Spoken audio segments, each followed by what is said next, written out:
If you want to buy a home with your college transcripts, keep watching. Now, you've probably heard of the 3 common things in order to qualify for a mortgage, which is X credit score, X cash in order to pay for a down payment, and 2 years of work history. But in this case, your college transcripts actually act as your 2 years of work history because your job was to go to school. Now, you will still need an offer letter. So once you land a job and get that proof of employment or an offer letter, welcome letter, whatever the case may be, you will use that with your college transcript. If you are concerned about the credit score factor, please know that you only need a 580 in order to qualify for an FHA loan and a 620 in order to qualify for a conventional loan. Now, with a lower credit score, the terms of your loan will be different. Of course, the higher the better the terms of your loan. If you feel like you just don't have enough credit history, then I would recommend getting on someone's credit card as an authorized user, but someone who's financially responsible. I must emphasize that because their debt will become your debt and their credit history will become your credit history. When it comes to the cash that you're going to need in order to close or for your down payment, for upfront costs, you do want to save something. There's people who always say you don't need any money to buy a home. That's not true. You need to show in front like, hey, I can afford this and I can pay for this if I need to.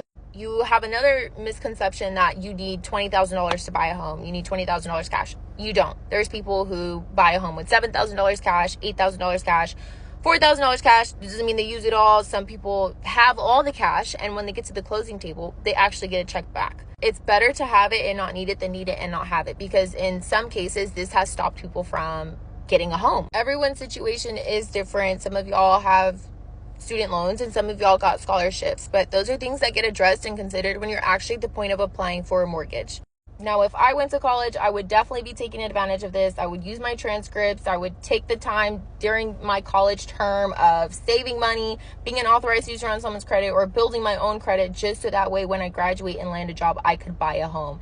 Because y'all, the average rent in Houston right now is $2,300. And $2,300, if you're okay spending that a month for housing, you can qualify for a mortgage. And if you have all these 3 things, you have the credit score, you have the cash, you're getting your transcripts, and you already landed a job and you're just really not sure where to start, then send me a message and we'll get you started. Because I see way too many people freaking out about home prices. And yes, I understand that housing is going up, but that doesn't mean that it's no longer attainable.